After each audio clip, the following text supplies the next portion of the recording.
right, everybody, welcome again. This is our second podcast brought to you by Investor Thrive. If you don't know what it is, check it out, investorthrive.com. It's a business that's helping wholesalers succeed in their personal lives and in their business. So check it out. That's what this podcast is brought to you by them. So today, kind of wanted to chat about with my business partner Corey Roysum. Today, we wanted to talk about our second half of the first year that we were going over. Last episode we kind of ended off with where we were at the first half of the first year. Yeah. And so we're just going to Christmas pick up. time, yeah. Yeah, right before Christmas time. That's where we left off, and this one we'll pick up and kind of share what happened the rest of the year of our first year in business, and if we have time, we'll go into the second year.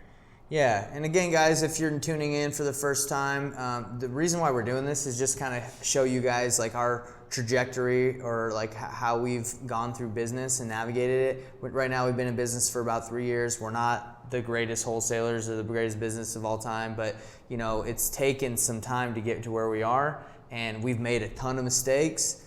And the purpose of us showing you guys what we've done is hopefully you can learn from what we've done. Yeah. We want to show you guys our journey so you can, learn from what we did wrong and apply what we did right. Yeah, so last time we ended by talking about Barbara, who was like one of the deals we did at the end of the year in Christmas time, where she was a hoarder and we moved her, and it was a nightmare. It was horrible. Like, don't ever do that. Worst decision we made. Dude, I remember in this business was moving her. I was moving her son's bed, her like 4-year-old son, and it had like straight just pee. I don't know if it was pee or sweat stains like ingrained in the bed. It was so bad, and I was moving it. Yeah, I wasn't touching that.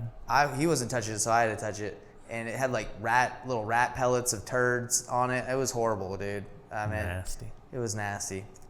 Don't ever move anyone. Yeah. Go back and reference the first one. It was a bad experience. So anyway, after that happened, we also kind of glossed over this in the last one, but we want to talk about it more. We hired a cold calling team. Like after we got some money and some deals closed, we're like, I think like November sometime, I think is when we hired them. Yeah, so we hired this cold calling team, and it was our buddy Steve Jordan from college, super good friend of ours, and this guy named Blake, and that went to college with us as well. And we also had some people that would come in occasionally and call for commission. They wanted to like learn how to do it, learn about wholesaling, kind of get their feet wet. Yeah, and we had gotten a couple deals from cold calling, so we were like, let's scale this out. Let's get some more cold callers. Yeah. And we got them all in the Mojo dialer. We had them meet at the broker's office we were working at, and they'd call for 4 hours a day. And it was brutal for these guys. Like, they couldn't handle it. They were calling, and they were getting yelled at, and it was, it was hard for them. But they did it. We paid them $15 an hour. I don't know how we afforded that. We were generous because we believed that it was like, hey, the better quality of callers, like the more deals, better deals we'll get, right? And just a tip, guys: don't ever pay anybody $15 an hour to cold call. No, it's a simple numbers game. It doesn't really matter.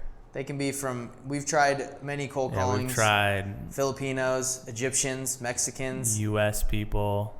It's all kind of the same. It's all a numbers game. So honestly, the foreign people probably can handle the longevity, like how long they have to work better than the Americans can, to be honest. Yeah, I mean, if you pay $5 an hour for, a foreign person, or you outsource it overseas, you can get 3 times the amount of calling done as you do one person for $15 an hour. Yeah, and it's. In all reality, they're just saying, hey, do you want to sell? That's pretty much all they can get done. Yeah, but anyway, basically finding people. Yeah. So one thing that was kind of funny is Blake, one of our cold callers that we hired, he was from Canada, and he didn't have like a place to live. He had just gotten his transitioning. So we wanted to hire him because he was smart kid. So I went to my wife and I was like, hey, babe, like Blake needs a place to live. Can he live in our house? He's going to cold call for me. And he's going to pay a little bit of rent, but I'm paying him anyway, so it's like guaranteed rent.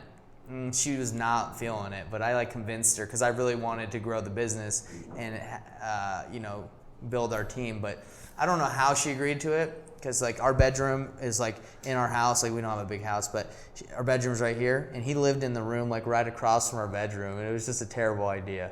Shared the fridge, shared everything, right? No, I gave him a separate fridge in the garage. It was like one of those mini fridges. Oh, gotcha. But he would always put his stuff in my fridge. I'd be like, bro, I got you your own fridge. Don't put your stuff in our fridge. He's like, oh, sorry. And it's like, no, he knew what he was doing. He ain't trying to walk out to the garage to get his eggs.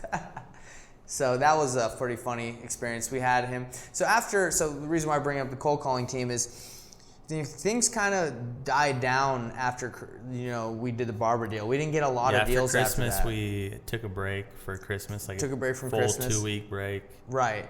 And after that, we went like 2 or 3 months. We had Mo in January. Oh my gosh, dude. I forgot So about we'll get into Mo. Mo probably a little later. That's a crazy story. So we'll get into Mo at kind of the end of the podcast. Yeah, but just to let you know, cold calling, like we did get Mo's deal from cold calling, and I think that's the one that you cold called or I cold called or something. I don't remember. I just remember we went over there so many times. Yeah, that was from like previous in the year. But anyway, so the cold calling thing after hiring our guys, like they weren't producing a lot of leads or deals at that point. So I don't think either of them got any deals. Yeah. That's another reason, like, they got you to get deals from cold calling. You got to put in the time and a lot of effort, right? A lot of number. It's a totally numbers game. So they were calling for 4 hours a day. It wasn't really translating. So we kind of crushed that. We left his friends and said, "Hey guys, it's not making sense. It's not working." And the office we were working at that time with the broker, we had actually decided to partner with him a little bit earlier because we thought it'd be a good idea. And things just didn't work out with him either. Cool guy, but it's just. He had his brokerage. He had other things he was focusing on. We didn't feel... we just felt like a partnership really didn't make sense because of the amount of effort we were putting in versus what we perceived and felt he was putting in. Just didn't... Yeah. It didn't click well with us. So partnerships are tough. It's a lot about what you feel is fair, and that's just sometimes it doesn't matter. It's subjective to each person. So exactly. So me and Corey, since the good thing about our partnership is worked out because we both trust each other and we both feel if he's not working, who cares? He puts in a lot of work, I put in a lot of work. But to bring in that third partner, it just didn't make work. It didn't. Yeah. So we decided to leave that office after the cold calling didn't work. And I remember I talked to him. I said, "Hey man, it's just not it doesn't make sense." And he's like, "Hey, you guys are," and he tried to convince us to stay. Because we had actually got him Lee's deal and a couple other deals. So he was making... We got him some serious cash. We got him some sick deals. For not much effort on his part. So he probably saw us leaving as oh crap, this is a big opportunity I'm losing. So he tried to convince us, but we were like, look man, we don't feel like you're doing the effort. And he's like, and I remember him saying but my experience is here to help you. That's what I provide. And I remember I was like, well, we hired the cold callers. Why didn't you tell us to not pay that much? Obviously we were overpaying for cold callers. He's like, I needed you to learn. He's like, I needed you guys to learn from your mistakes. And I'm like, then what was the point of your experience if you just were gonna have us overpay and not work out? So anyway, things kind of ended, I would say kind of rough because I don't think he wanted us to go, but we just up and left because we didn't feel like it was a good idea to partner and give away, 30%. I think we told him we'd give him an answer on Monday. We just did. And Friday, we took all our stuff. Yeah. He left early, and Friday we took all our stuff and just left. And then we met him Monday, and he looked like he had a rough weekend. We met him Monday. Looked like he hadn't slept all weekend. And we're like, hey, sorry man, it's not gonna work. And he was I think it worked out for him. I think now he does his own wholesaling. I think they do well. Yeah. He's still got his brokerage. He's got a big team now. I'm sure he's doing better than we are. Yeah, I'm sure he's doing really well. So might have been a good thing for both of us. Honestly, to involve partners, it's tough. You guys have to all have the same vision, all be cool with each other, trust each other. All add value in different ways. All add value. And when you feel hey, this guy's not doing enough, that's when it starts getting rocky. So you have to be on the same page and be like, hey, if I take clear expectations need to be set. Yeah, it's cool. Yeah, so anyway, we ended up leaving the office with him, and we reached out to another guy named Andrew that we networked with, some guy that was a buyer. And we're like, hey, man, can we go work in your office? Because we had just left the other one. He's like, yeah, sure. I got a big office and I'm not using it. So he let us work in there, and we were like, hey man, at this point we were kind of low on cash, right? We were actually really low on cash. Spent our money paying the cold callers, paying trying ourselves. marketing, paying ourselves. So we said to him, like, hey, Andrew, do you think you could give us $2,000 and we'll pay you back your $2,000 and we'll try to get you listings. We'll try to bring you deals. Yeah, we'll try to bring you. He was an agent, so we're like, we can get you listings and we'll pay you back. And he was like, okay. He had a lot of money. He probably thought $2,000 was nothing. So he was loaded. And for us, it was a lot. And then we spent that $2,000, I think, on mailers. No, we spent it on flyers. On flyers? We hand delivered ourselves. Yeah, so we stopped paying for the people to flyer because it was a lot to manage. Like, they'd go out. There's so much turnover. Like, people were just quitting left and right. So we were always having to find new people, and it's just... So we started flying. Yeah. So we'd go out to West Valley or like someplace, on the the ghetto area, Salt Lake, and we'd flyer, and people, it sucked, dude. We'd walk for like an hour or two. Yeah, we'd put out probably like 100 flyers an hour or so. Not even. I think it was like 50 flyers an hour. No, because you think about it, one door a minute, you can do more than one a minute. I wasn't.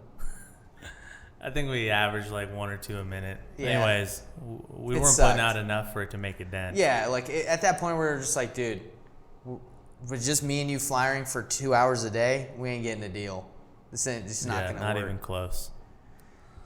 Yeah, so then I think after we kind of decided like, hey, this flying stuff ain't gonna work. Andrew had closed his office. Right. Went to a smaller office where there wasn't really room for us, which was fine. So we just started working out of our homes again. Yeah, so we'd rotate every week. Rotate back and forth. Once a week. And then at that point we started getting heavy into texting. Right. We're like, we need to get leads somehow. And, the cheapest and simplest way was texting. So we got big into texting. Yeah, texting was huge. And it made us the majority of our money. Like the end of the first year and the beginning of the second year, that made us like most of our money. Yeah, so texting was huge, and at this time, we had learned from like some of the training, like Alex Youngblood and all those other people, like VAs. We had never done VAs until this point, but we're like, let's get some VAs. So we hired 2 VAs. Remember, it was Prince and Brian. So Brian was cold calling for us. Yeah. Which he actually got a deal from cold calling. He did, yeah. And then Prince started out cold calling, right? Mm-hmm. And then we kind of stopped cold calling and went into texting, texting full time. And I think we fired Brian because like we found out that he was gaming the whole time, and he would call people on the Mojo dialer, and the Mojo dialer has like a pause sometimes. So he'd be like, they'd answer, and it'd be like that little pause, and they'd be like, hello, and he'd just go right, and he wouldn't even like.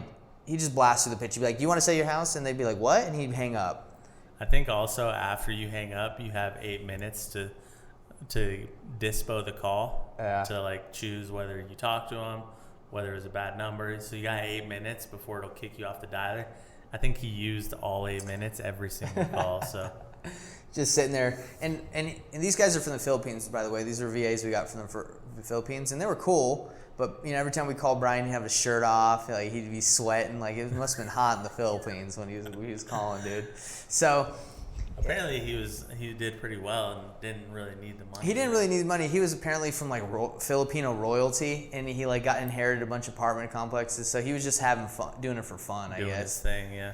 So we got Prince, and Prince is cool. We're still friends with Prince, and he started doing like everything we needed: texting, cold calling. We'd have him like do a hybrid of all that. So at that point, like with Brian, he brought us one deal, and then Prince, we still weren't producing a lot of deals, right? So we're like, we're not, and we realized it's like, and we really struggled to sell them. Yeah, our buyers list was We trash. still could not sell deals very well. Like we'd get 1 or 2 people interested that we knew, and then we struggled to sell them. So at that point, we cold called, we got a deal. It wasn't a deal right away, so it like a couple months had passed, and then it turned into a deal from his cold calling. Mm-hmm. But then we started texting. I started out texting first.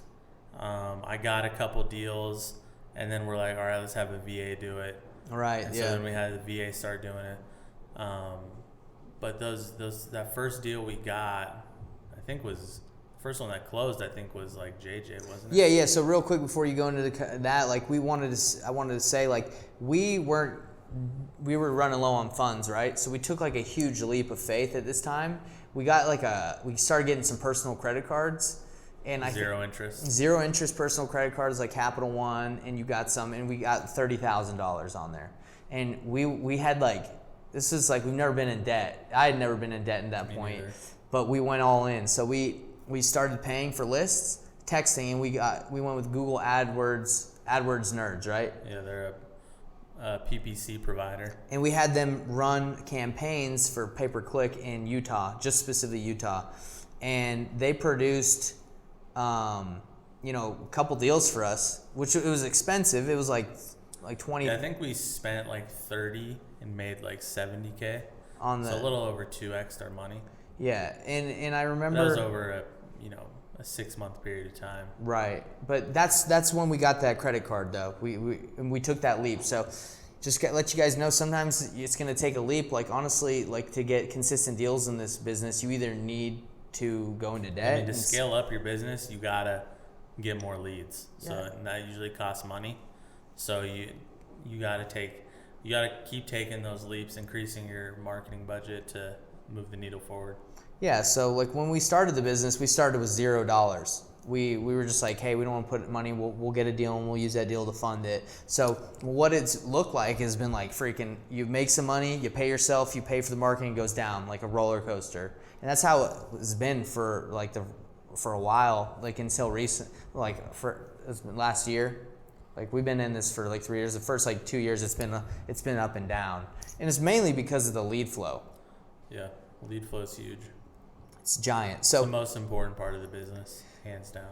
Oh gosh. So real quick, so we got the credit card, we got AdWords Nerds, and we got JJ, which was a fat deal.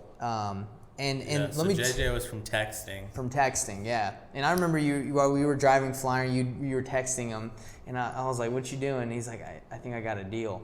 So what happened is we teamed up with a big wholesaler at the time. His name is Martineau, and I think it's Utah House Buyers. Yeah. And these guys were willing to JV, joint venture, and help you sell your deals through their buyers list. And these guys saved our lives. Like we had, our buyers list was like 100 people. I don't know what was wrong with us, how we couldn't find more buyers at this time. I think we tried to. I don't think we knew, and we spent so much time and effort trying to find deals, it just wasn't a priority. To get getting buyers. Which is like one of the most important things to selling your deal is having a great buyers list, which we're great at now. We can find buyers for anything. Yeah. But we started now because we had Martineau in his great list. We started to sell a lot. We were like, hey, we figured it out. We needed a great buyers list. We weren't terrible at getting deals. We just couldn't sell them. Yeah. So he would take 30% or a certain split if he brought a buyer. It was 30. Yeah, it was like 70-30. And if he could bring a buyer. So he started blasting out. So we got a deal from texting. It was like a $46,000 deal. He took, 30%. So that one was huge, and that paid off our credit card debt of $30K, and we were just ecstatic. Then we started getting some more. We got one from cold calling which was Zach. Another one from texting, which was like a $10K deal. And then Joanna was a $12K deal. And again, these would be bigger. These would be bigger, right? If we weren't having someone help us JV, but they were like a crutch for us. Like we're like, oh, dude, they dispo it. It really was nice at the time because we were just trying to get deals and find good deals, and it was nice not to have to worry about it. And they just did so good at it. Like they would just basically take it over from us and just go sell it. And realizing now what we know now, it's not that hard. No. If you have a good deal, you can sell it. If you have a good deal and good buyers, you can sell it pretty easy. So we got some more deals like Troy in Rose Park. That was from cold calling. So it was mainly texting, cold calling, and PPC that was getting us our leads at that time. And typically with cold calling, it takes a little while. So you get the lead, and then it takes a couple months for some reason for it to pan out. It's been with all of our cold calling leads. Yeah, cold calling is a longer. So these ended up closing later. It's just a longer deal cycle. So cold calling is a longer song and dance, right? It takes time. So texting can be quick. PPC is usually the quickest. Yeah. So we kind of gone over like that kind of second half of the. So that's kind of the second half of the first year. But we want to talk about Mo. So yeah, let's talk about Mo. So Mo, man. I think That Mo, one we was ended crazy, up doing dude. the deal right after Christmas, right? But we had been working with him. We'd been working for months. For months, yeah. So this is what happened with Mo. This is a crazy situation. So we were dealing with this guy who was in pre-foreclosure. He was behind on his payments by like 12 months or like 8 months or something like that. And he was, I don't know if they had they didn't have an auction date yet, did they? I don't think so. So he had the opportunity to like reinstate his loan if he like came up with a certain amount of money, or if he like came in, but he didn't. He was like, I don't want to do that. He told us, he's like, hey, I don't want to reinstate it. I don't want to like make these payments. I want to move out of here. The house is too small. So we would be like, okay, if we can do this, are you ready to go? And he'd be like, come back tomorrow. So we like went back like 3 or 4 times, and eventually we're just like, hey, like we can't keep coming back here. Like either want to work with us or not. Like if you don't, that's fine. And we basically, he didn't like the offer at the time. It was like too low and everybody else was coming too low. So I said, look, hey, we can do a seller finance deal where we can, pay you more with a balloon payment because you want more money, and we can make you, a small upfront payment right now so you can move out, and, we'll pay you a larger sum in the future. So he was cool with that, right? Yeah. And so he signed. We got him to sign. And he also, because he was older, he was just like, look, give me a couple months to move out after I get, after we close and you give me the money up front. So we give him like $5,000 up front, and he's like, give me a couple months to move because it was winter. So we're like, okay. So I think we gave him until it closed in January. We gave him until like the end of, was it April or? I don't even remember, to be honest. We gave him like 3 or 4 months to move out, right? So I ended up buying the deal because we couldn't find a buyer for it. Again, Yeah, our no buyers one list, wanted it. this is before the Martineau thing. This is before we had the JV deal. So this is, I ended up buying it and let the guy stay in there. By the way, never do a seller finance deal and let them have post-possession of the property. Like just never do that, because their technically can still be on title, and then you're gonna have major issues, if you let them live in it after you close. So make sure that you have a lease or something in place. I just let the guy live in it, right? So You probably want to sign a lease back. yeah, or not. Don't let him stay in there after you buy it on a seller finance. Just don't do that. If you can avoid it. If you But can I think avoid the it. lease back would cover most of that issue, like showing that they're supposed to be paying rent, showing that they're a tenant, not a owner. Yeah. So what happened is this one's freaking crazy. So at the end of like the time that he was supposed to move out, I went there and like nothing was packed. Like he was not ready to go.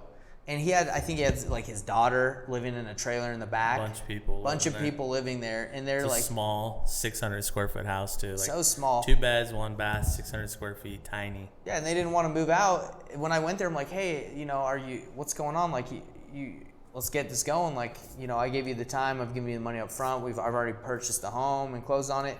And then his family came out to battle. They came out to me. They're like, we're not going anywhere. And I was like, what are you talking about? Like, Mo, didn't you tell them like what we agreed on? And he's just like, and they're like, you took advantage of our dad. He didn't want to do any of this. And I was like, yo, you signed, he signed, his wife signed, like everyone was on board, but now they got to get out. Now you guys got problems. So Poor Mo was just sitting back there not saying a word too, because he knew that. But he had his family Yeah, he leeching knew. off him. His 50 or 40-year-old daughter just living in a trailer in the backyard, just leeching. And, so what happened is they weren't going to get out. And I wasn't going to go there and do anything about it. Like, I'm not trying to get stabbed. So we ended up getting an eviction attorney to go and evict him. James Dean, right? James Dean. The guy was the man. Yeah. So James Dean had a lot of experience with eviction. So he ends up filing the paperwork, and we have to go to court because they fight it. And we go to court, and dude, I was shook.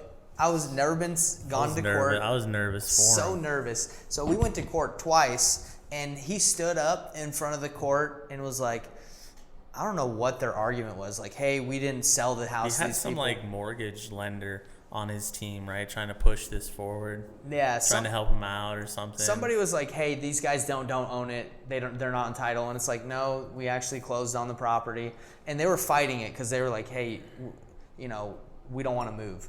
So eventually, after the second day in court, and again, I'm nervous because I've never been through this. The second day in court, the judge is just like, "Hey, if you want to fight this, you're gonna have to. This might take like 6 months to a year. So if you're gonna fight it, you're gonna have to come up with the rent that I would lose, on this property for the amount of time that this will, go through court. So if it takes 6 months, or they said a year, so it's like, hey, so Mo would have to pay that rent. Yeah, so he's like, hey, if this is gonna go, if you guys want to fight this, you're gonna have to come up with, let's say rent's $1,000, you're gonna have to come up with like $1,200 times X. Like, so they had to come up with like $7,000 if they wanted to fight it, and they were like, nah, let's not fight it. So they eventually, I won, and I got the property, and they moved out, and now I'm renting it. But it was just a disaster, dude. Fiasco. But it's crazy. Yeah, so crazy. So again, we were new to seller finance at that time, creative financing. And so my recommendation from that is just to avoid problems. If you're going to buy someone's property, just make sure on a seller finance or creative finance deal where they're still on title, that make sure they're out of it, because you're going to have some problems if they try to fight it. Hopefully you'll win, but there could be some issues. I wish the title guy that helped us through the transaction would have let me know that was probably not the best idea to let the guy stay in it, but you live and you learn. Yeah. And by the way, sometimes you need that to get the deal done, and in the end, it was worth it, right? Because you got it at just 150, and now it's worth 270. Yeah. So like you have 120K in equity. Yeah. It's worth the little fight. I guess the headache, but just to let you guys know, post possessions, I'd say 90% of the people we let them stay in after, and they have like a certain amount of time to move out. They usually don't move out at that time. So be prepared. Usually they don't go to court either. They don't usually go to court, but they usually don't get out when they say they will. They're usually slow getting out, but they usually also don't go to court. So it's just a matter of being patient. Just try not to think about it that much, to be honest. Yeah. Just be mentally prepared. Forward. Yeah, be mentally prepared. Be prepared. Don't get too emotionally involved or drained in it. Just let the lawyers do the job. Let the courts do the work, and just do everything right, and then you won't have to worry about it. I just want to let you guys know that like when I first got served those papers or knew I was going to court, I was like in the shower like shaking because I was like never been sued or whatever, gone to court. I was so nervous. Now through 3 years of this, I'm like unshakable. Like we've had to go. We'll tell you guys about this other experience, but we had to go kick a squatter out, and the police showed up, and the squatter wasn't like willing to leave the house. He was standing in the doorway, and it was crazy. People were like yelling, and like I wasn't nervous one bit because of things that I've been through. I'd been threatened to be sued in college for a lease option I did, and most of it's just bluffing. But honestly, just the courts and the lawyers. Let them do the work. Don't stress about it. Yeah. Don't overthink it. Just know if you get served any papers or an attorney. Like we're in a lawsuit right now, kind of. Yeah, they're threatening us when we had the rights to buy a house. And it's like there's no reason to stress about it. It's just that's the way of life. Do the work. I think I saw what like one of our mentors said, like if you haven't been sued yet, you're not really in real estate. Yeah. Like it's just gonna happen. Like people. Even if you're in the right, which we are. People make decisions and then they regret them, and then they try to back out of them, and it's just how it is. That's the business we're in. Anyway, like we'll probably end right now, and just that's kind of like was the first year. Yeah. And so next episode we'll get into the second year. We'll go over a little bit more. How we continue to grow, some of the deals we got towards the end of that year, and we'll try to cover the full second year next time. Yeah, real quick for you guys. So let's do a recap on like what wholesalers, real estate investors can learn from this. So first, real quick, let's recap how we're getting these deals. We got them from texting, cold calling, and pay-per-click, like online ads. So those are good lead sources. Even though they're cracking down on texting and cold texting mainly, it's still a good lead source. We did a deal from texting a couple of months ago from did 27K on it, which is good. We don't do a lot of texting anymore, but yeah, I mean, you can still get deals from it. Again, you can get deals on anything if you do enough. If you're consistent. So cold calling works too. So that's how we got most of the deals the second part of half of the year. Let's recap. Like, if you're going to do creative financing, I think one thing to recap on is without lead gen, you don't have a business. Like, if you don't have leads coming in to work and call, you don't have a business. Like, when we wouldn't have leads, we would be sitting around twiddling our thumbs, or we'd go out and try to, flyer, and that's just not the way.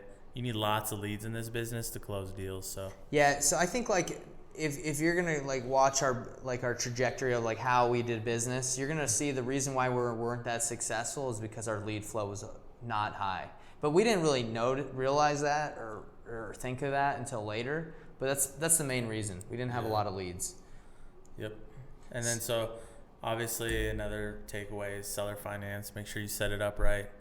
Otherwise, you could be. I mean, even if he set it up right with like a lease back, he still could get sued, but he would have just been in an even stronger position going to court.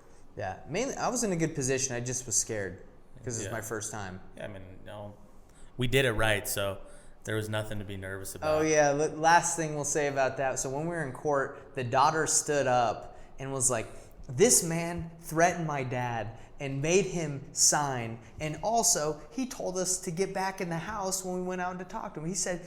Blatant lies, by the way. Blatant lies. And they were all recorded by the who's the person that writes stuff down at the court, like whatever, the writer or whatever. There's someone that types every... clerk or whatever. Yeah, the clerk. So she had written all this stuff down, and then I had read it later, and I was just laughing because it was such a lie. She's like, he told us to get the bump in the house, and it was like, no, I didn't. Like, you're just lying. But anyway, it was just funny to sit there and just have her lie, and I was just like sitting there. It's pretty unfortunate because we liked Mo a lot. Oh, he was a great guy. We would go chat with him. He would show us like his cool cars that he was building. Like, he took us to his shop one time, showed us around. Yo, Mo's great. The cars, like the classic cars, he was like fixing up and I guess renovating. Yeah, I think he's great. No hard, obviously I wish him the best. I think the problem was his family that was leeching off him. It was in a tough spot. Didn't want the place where they were, living, they weren't paying any rent. They weren't helping at all. If they would have just gotten jobs, they could have kept the house and been fine, right? But he was the only one working, so he was in a tough spot. We were able to buy the house and help him get out of it. Already too. So, I mean, it was crazy. And I remember when she was yelling at me, I was just clenching my fists like, she's a liar. She's a liar. But you can't say that. So, hey, man, this job, it's awesome. Like, with the journey we've been on, we got some crazy stories coming up about the squatter that we had to kick out. It's wild. But yeah, stay tuned for the second year coming up next week. Yep. And other than that, guys, freaking thanks for tuning in. Check out investorthrive.com. We focus on helping wholesalers improve in their personal lives and in their businesses. Because real quick, a lot of this business is not just being good at leads and negotiating, but it's like being mentally, physically, good yourself. You want to be in a position where you can capitalize and be the best self you can be. People can feel over the phone, and when you negotiate, when you just meet people, it's like you got your ish together. So that's kind of. If you have any questions, reach out to me on social media. Yep. Love to help. Love to help you guys on your wholesaling journey as well. Let's get it. All right. Have a good one. See you guys.